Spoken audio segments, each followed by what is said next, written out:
What's up guys, Gabriel Varga here. Today we're back with my series where we look at the best fighters in the world. We break down why they're so good and tips that you can do in your training to be more like them. Today we're looking at 5 things that make Giorgio Petrosyan, in my opinion, the best kickboxer in the world, so darn good. This one's gonna be exciting guys. Stick around, intro first, content after.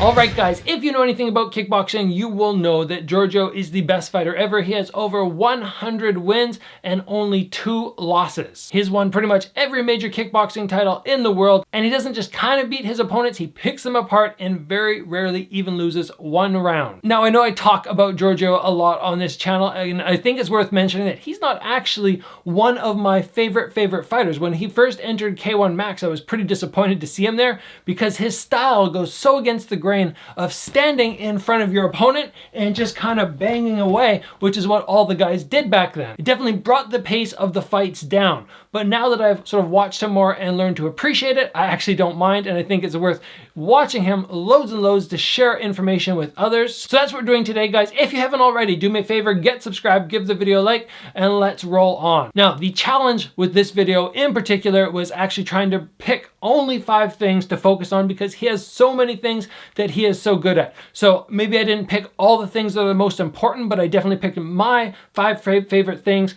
about Giorgio. And we're gonna start right now talking about his defensive genius. This guy is so hard to hit, he very rarely takes a hard shot in a fight. And the first point I want to talk about in reference to this is his ability to fade back. Now, a lot of people, when they fade back, they drop straight back. Straight back is good, but straight back becomes very difficult to do anything after. You have to get right back to here. What he does, which is so effective, is he's in his stance. I'm in my southpaw stance, so I'm like him. He's in this stance, and he fades off to the side. On the side, I feel much stronger than I do back here.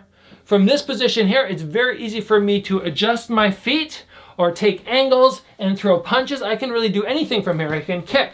But when I fade straight back, it's very hard to follow up with anything else. So his fade back angle makes it extremely difficult for people to land because when they throw something at him, he's down here. From this position, the only real danger is the round kick off this side. And if he sees that coming, he'll usually angle step. From there, the kick that was coming this direction now lacks power. He'll generally combo up with his left hook. So what you guys can work on, what you can try if you want to actually get this technique down like him, is when you're moving around, when you're doing your shadow boxing, when you're trying to just let your hands flow, just lean to the side. He doesn't always pop right back up. If he sees the opportunity to just hang here, he will, and then he'll exit. It's something you don't see loads of people do, but he makes it so effective. It becomes so difficult for people to hit him. And then, like I said, once he catches that angle, he can decide from there what the next move is, but there's no rush. Because it's basically, instead of going straight back and straight to the side, it's a 45-degree angle backwards towards your strong leg. His lead hand will not often stay right up here. He'll either let it drop or he'll come out in front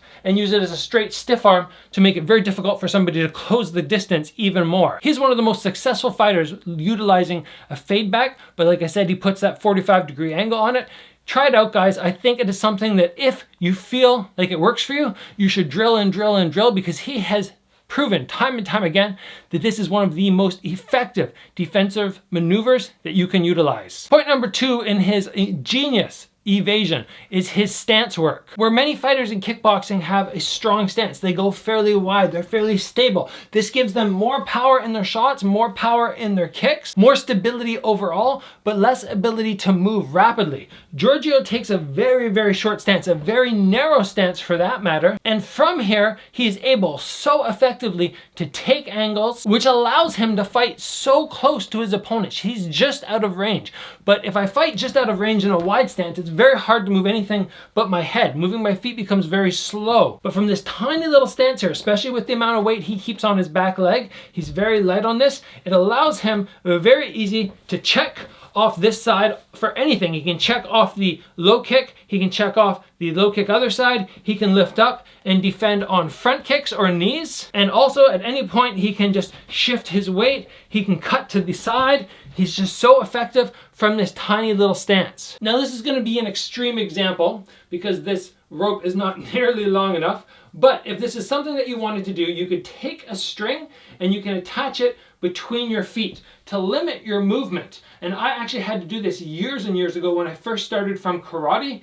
They put a rope between my feet to make sure I wasn't going back to that wide karate stance. So from here, once I get strapped up, now that's basically about the length of his stance that he normally has. From here, I'm able to do my normal work, but if at any point I decide to step wide, I'm going to be reminded, no, I have to stay in here. I have to be able to move very quickly. I can bounce around, I can do all my normal stuff.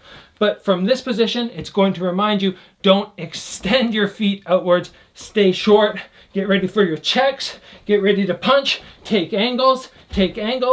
If you have interest in being a fighter who fights just outside of range, but you don't want to be a brawler, stance work is going to be so important. And to be fast, to be quick, to be effective off the lead leg with defense, to be able to take little angles quickly and then adjust your feet, all that comes back to a very narrow stance. Now again, yes, you're going to lack power, which is perhaps why you don't see Giorgio get loads and loads of knockouts. He is unable to spread his feet out wide and really base hard, but he is still so effective, so dominant, that it doesn't matter if all his fights are knockouts or not. All right, guys, next I want to talk about Giorgio's lead hand tap. What I mean by that is when he's in his stance and he's at this point here, instead of always keeping his hands tight to his head, which makes him an easier target, he a lot of times sticks this hand out, or he'll tap and look for the opportunity to throw something. Now, obviously, I wouldn't be touching the guy's face. I would be a little further out. I would be more like this. A lot of times people come to meet his tap.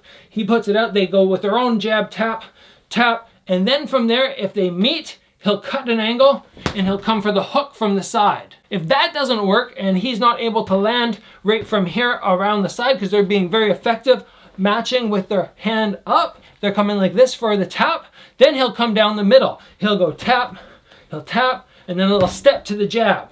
Tap, and a little step right in. The lead arm being extended out, he's so defensive with his back arm, but the lead arm extending out blocks most of the straight punches. If anybody throws a hook, he's able to lift his elbow up. And more importantly, this hand becomes so effective at catching kicks. If anybody throws a round kick to the body, he wraps up. If they throw a round kick down low, he catches. And keep in mind, from the stance work we already talked about before, he's got the low kicks covered as well. So it's very difficult to get anything offensive going against him, especially when you think of if nothing's working and he's throwing here, then he'll cut an angle to find another opportunity. The lead hand tap is a major part of his fight strategy on making sure that people are never comfortable and he's always thinking defensively. This doesn't seem like it might be defensive, but it absolutely is. Putting this hand out in the middle sets the tempo for the fight and basically puts people into his zone. If I was fighting Giorgio, I would not play that game at all. Every time he would put out, I would just disconnect and create distance.